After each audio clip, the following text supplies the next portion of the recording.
Welcome to Champion Stepdad Podcast. We are exploring the unique role of stepdads, stepfathers, and bonus dads and how to apply performance psychology skills to become better father figures and role models. The Champion Stepdad YouTube channel is up, so if you prefer watching the videos over listening to the audio podcast, head on over to YouTube and subscribe to the Champion Stepdad YouTube channel.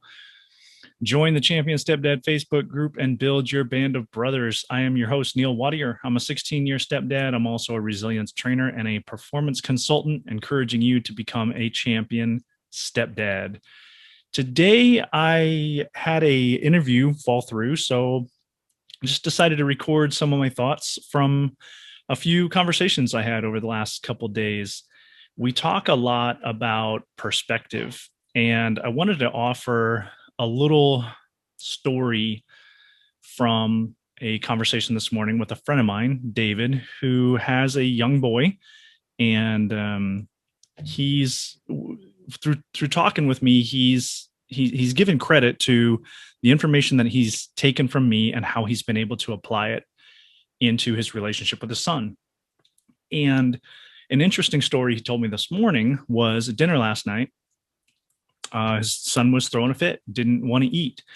And so he took a deep breath and had this, I don't want to call it an epiphany, but just a thought that what if I try to handle this from the perspective of someone watching me or someone recording me, and I was going to have to watch the video later. And I was going to have to watch my behavior. I was going to have to observe my behavior through a third person lens, seeing myself and how I act. How do I want to come across? Not as in someone judging me, but as in, what am I trying to accomplish right now? And what's the best case scenario? And clearly when you have a child of any age, from toddler up to teenager, who is disagreeable or throwing a fit or giving attitude, it's so easy to just give the knife hand and be like, look, that's it, you're done, but again, going back to the idea of discipline, where do we do in here with the child? We don't want obedient children. And I would challenge you to really think about that statement. We don't want obedient children, because obedience means you're doing what you're told. There's no room for growth there. There's nothing for you to learn from the situation other than fear. And fear is not respect. Don't confuse the two. I was raised in a house where it was constant fear and very difficult because it tended to be very inconsistent. So I didn't know what to expect from day to day. So there's, even to this day, there's still not a lot of respect there. There was plenty of fear, though.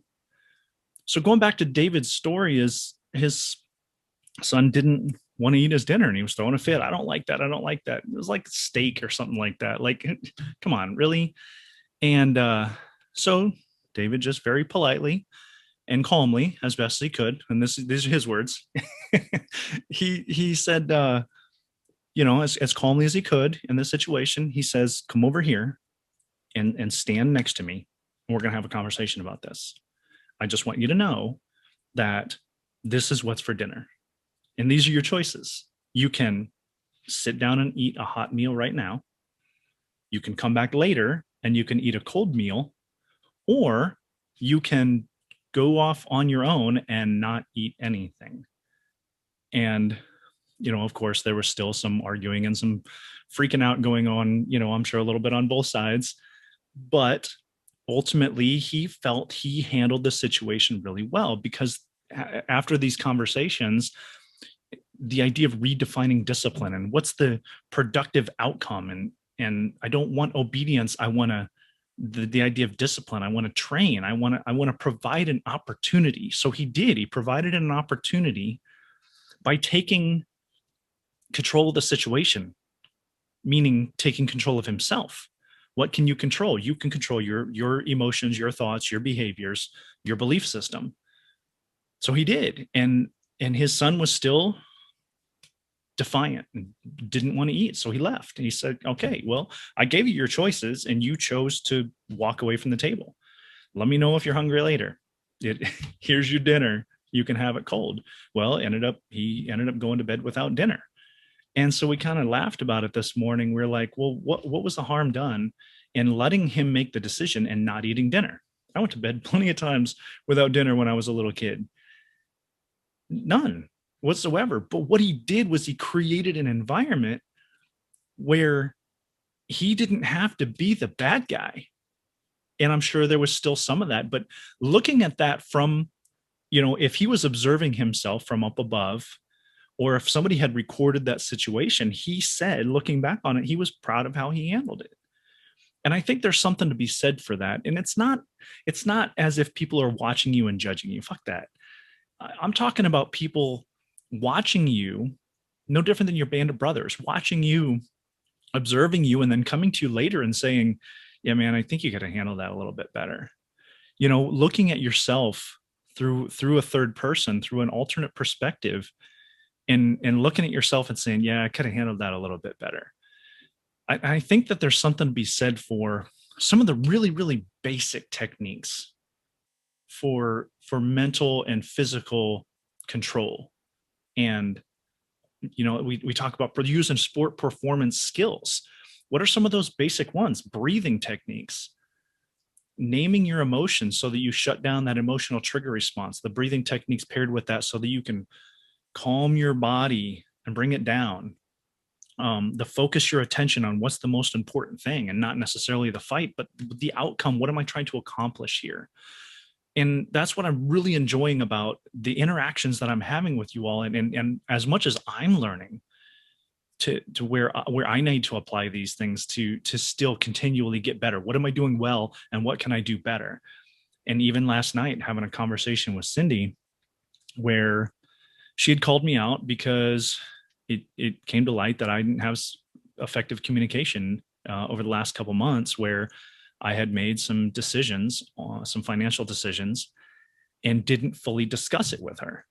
And sometimes I knew what I was doing and it was absolutely wrong. And other times I just kind of glossed it over, like almost like you rationalize and you justify your decisions.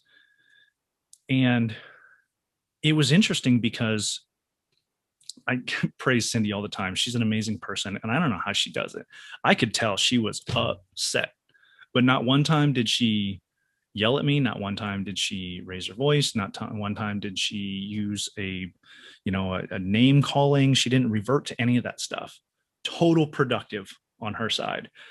And so I just had to use all of my skills of what am I thinking right now? Because there's a lot of counterproductive thoughts that are going on right now based on my belief system that instantly I went to being defensive. And I'm sitting there thinking, well, what if my buddy, what if my friend Lee, who'd come down, I talked about him a couple times, came down through Arizona out to San Diego to see his daughter. And we were sitting out front and he's like, yeah, man, I've been watching you a couple of days. We got to talk about some stuff. And I'm like, man, what if Lee was here? And he was observing this conversation that I'm having with Cindy, and Cindy calling me out for making some financial decisions without fully discussing them, appropriately discussing them with her. And I thought, yeah, man, I gotta breathe this out, take a couple breaths. And I think Cindy was kind of irritated because I wasn't really saying a whole lot. But I had to let her know that, look, I don't want to just say some stupid shit right now. I don't want to make a bunch of excuses. I don't want to be defensive, but I also don't want to just gloss this over and say, yeah, you're right. I'm sorry. I won't do it again. Like, no, we really need to discuss this. Because they weren't bad. I mean, I actually look at them and like, I might have actually made some really good decisions. The point is, I didn't talk to her about these financial decisions before I made them. And in a strong relationship like her and I have, there's no reason for that. And so I don't even know why I did it. So she's calling me out, and I got to think about, what are you going to do? And what are you going to say? And you better make sure that if one of your buddies was here, that they're going to turn around to you later on and say, nice job, you handled that just the way that you should have.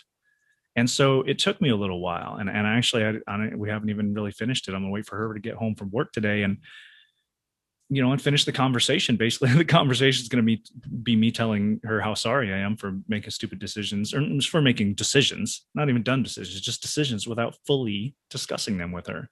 Because that's what you do in a good relationship and a good partnership. I don't need permission from her.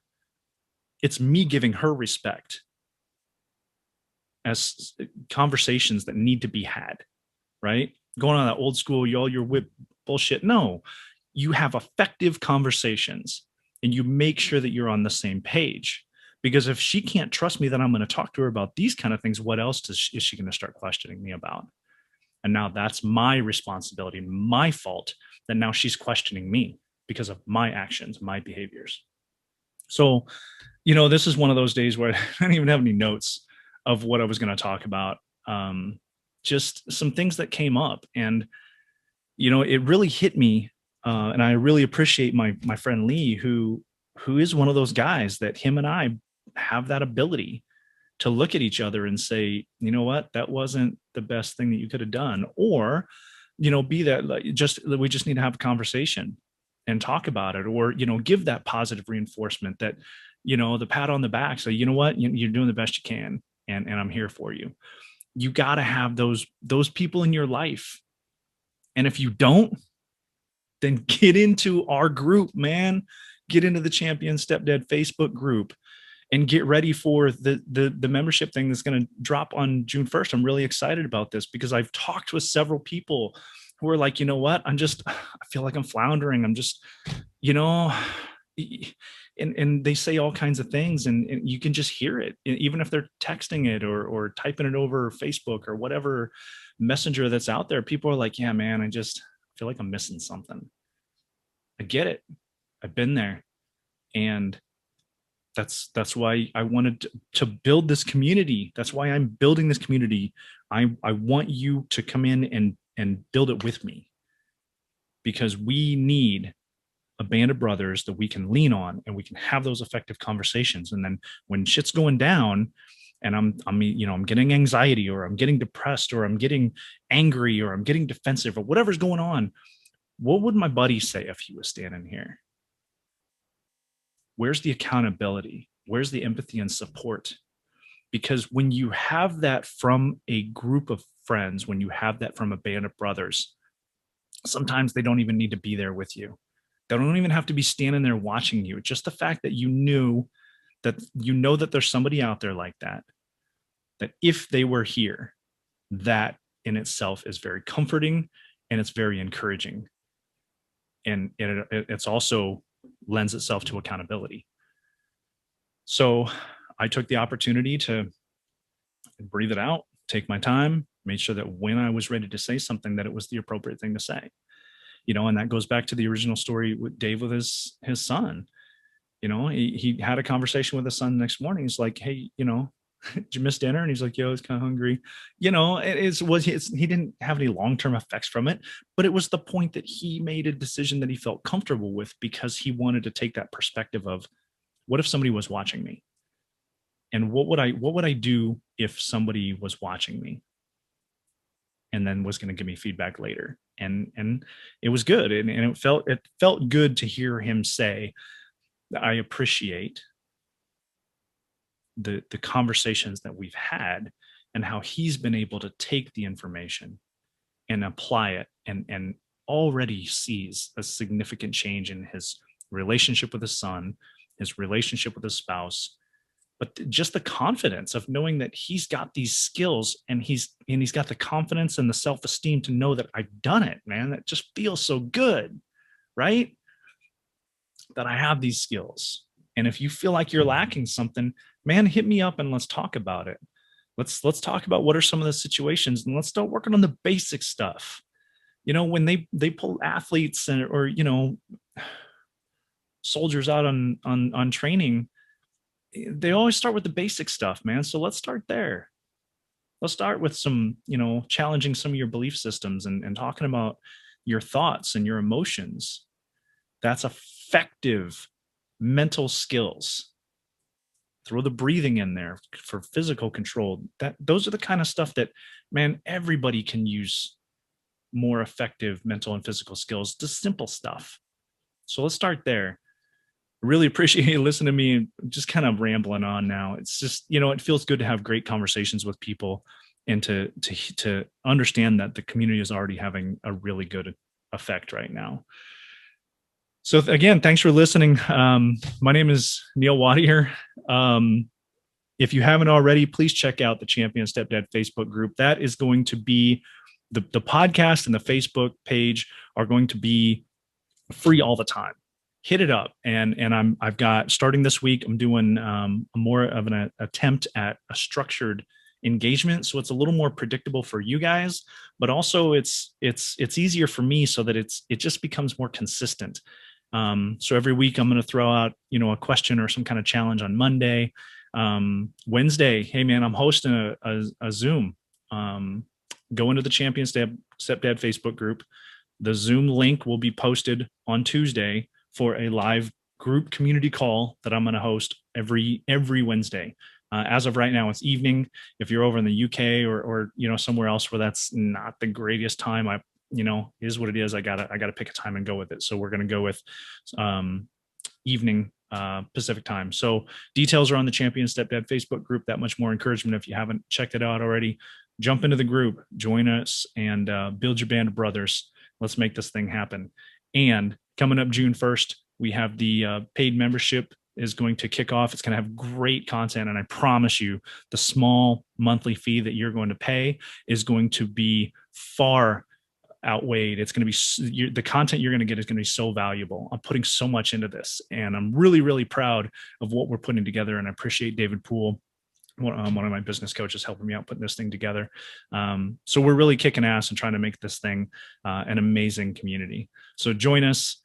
Check out the YouTube channel, subscribe, check out the Facebook group, subscribe to the podcast, all the things, man. We'll talk to you soon.